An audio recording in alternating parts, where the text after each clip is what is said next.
নমস্কার, আবার একটা নতুন ভিডিওতে আপনাদের সবাইকে স্বাগত। আমাদের জীবনে এগিয়ে যেতে আমরা সবসময় চেষ্টা করে থাকি, কিন্তু বিভিন্ন সময়ের ব্যর্থতা, ক্লান্তি, অবসাদ আমাদের নিজেদের লক্ষ্য অর্জন থেকে অন্য পথে পরিচালিত করে। এমন সময় আমাদের প্রয়োজন হয় একটু অনুপ্রেরণা এবং সাহসের, যা আমাদের নতুন উদ্যমে কাজে ঝাঁপিয়ে পড়তে সহায়তা করে। আশা করছি আজকের গল্পগুলি এবং নীতিকথা আপনাকে বা আপনাদের কিছুটা হলেও অনুপ্রাণিত করবে। চলুন শুরু করি আজকের গল্প।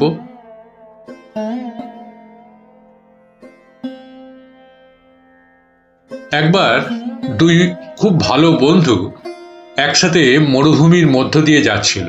তারা পথ চলতে চলতে বিভিন্ন বিষয়ে কথা বলছিল। কথার এক পর্যায়ে তাদের কোনো একটি বিষয়ে ঝগড়া হলো এবং সে ঝগড়ায় প্রথম বন্ধুটি দ্বিতীয় বন্ধুকে একটি চড় মেরে বসল।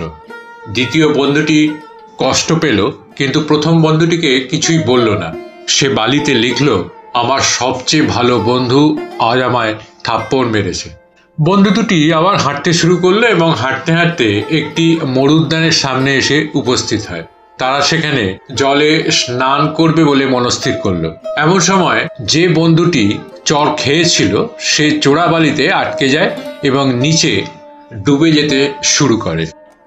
তখন প্রথম বন্ধুটি তাকে দ্রুত উদ্ধার করে। উদ্ধার হওয়ার পর দ্বিতীয় বন্ধুটি গিয়ে আবার পাথরের ওপর লিখল, আমার সবচেয়ে ভালো বন্ধু আজ আমার প্রাণ বাঁচিয়েছে। এটি দেখে প্রথম বন্ধুটি জিজ্ঞাসা করল, কিরে, যখন মারলাম তখন লিখলি বালিতে আর বাঁচানোর পর লিখলি পাথরে, এর কারণ কি? তখন দ্বিতীয় বন্ধুটি উত্তর দিল, যখন আমাদের কেউ কষ্ট দেয় সেটা বালিতেই লেখা উচিত, যাতে ভালোবাসা ও মায়ার বাতাস তা মুছে ফেলে। কিন্তু যখন কেউ আমাদের উপকার করে সেটা পাথরে খোদাই করে রাখতে হয়, যাতে কোনো কিছুই সেটা মুছতে না পারে। নিজেদের মধ্যে ছোট ছোট বিবাদ হতেই পারে, কিন্তু তা মনে পুষে রাখতে নেই, কারণ বড় বিপদগুলোতে কাছের মানুষগুলোই এগিয়ে আসে।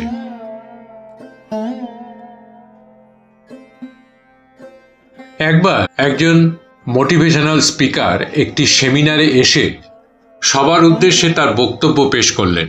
তারপর পকেট থেকে $50 একটি নোট হাতে নিয়ে বললেন, এই নোটটি তিনি এখানে উপস্থিত যে কোনো একজনকে দিতে চান। কেউ নিতে আগ্রহী কিনা জানতে চান?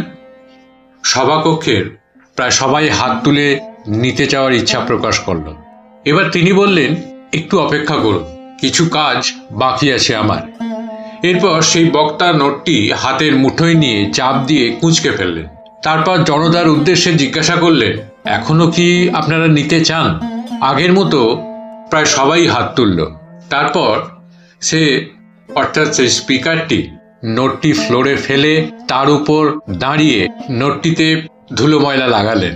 এবার কেউ নিতে চায় কিনা জানতে চাইলে আগের মতোই সবাই নিতে আগ্রহ প্রকাশ করল। তারপর বক্তাটি বা স্পিকারটি জানতে চান, নোটটি তো কুঁচকোনো এবং ময়লা, তাও আপনারা নিতে আগ্রহী কেন? তখন জনতা উত্তর দেয়, টাকা ময়লা বা কুঁচকোনো হলেও এর দাম কমে যায় না। তখন স্পিকার বললেন যে মানুষের জীবন এর চেয়ে বেশি মূল্যবান।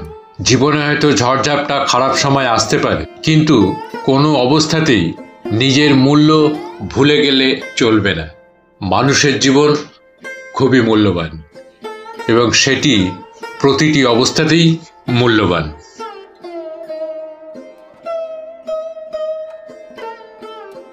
কিছুক্ষণ আগে একটি লোক তার 3 বছর বয়সী মেয়েকে একটি সোনালি র্যাপিং পেপার অপচয় করার জন্য শাস্তি দিয়েছিলেন।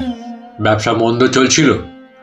এমন দুঃসময়ে মেয়েটি ক্রিসমাস ট্রির নিচে থাকা বাক্স ডেকোরেট করে টাকা অপচয় করছে দেখে লোকটি ক্ষেপে গিয়েছিল।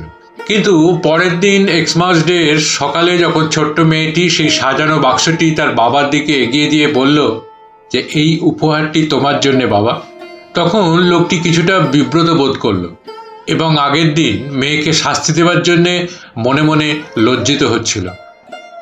কিন্তু বাবা বাক্সটি যখন খুলল তখন সে আগের চেয়েও বেশি রেগে গিয়েছিল, কারণ বাক্সটি খালি ছিল এটি দেখে মেয়েটির বাবা রাগান্বিত কণ্ঠে মেয়েটিকে বলল, তুমি কি এটা জানো না যে কাউকে উপহার দিলে বাক্সে কিছু একটা থাকতে হয়?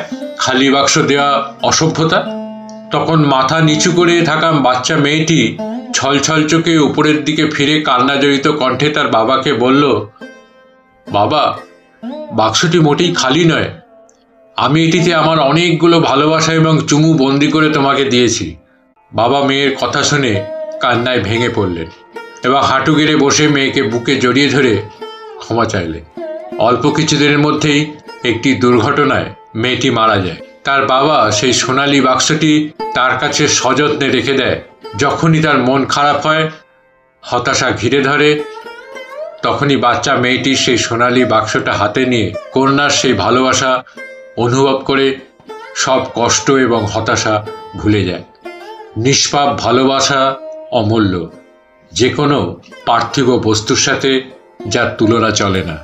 ভিডিওটা ভালো লেগে থাকলে চ্যানেলটিকে সাবস্ক্রাইব করে পাশে থাকা বেল আইকনটিকে প্রেস করে দেবেন, যাতে পরবর্তী ভিডিও দিলে সাথে সাথে তার নোটিফিকেশনটি আপনাদের কাছে পৌঁছে যায়।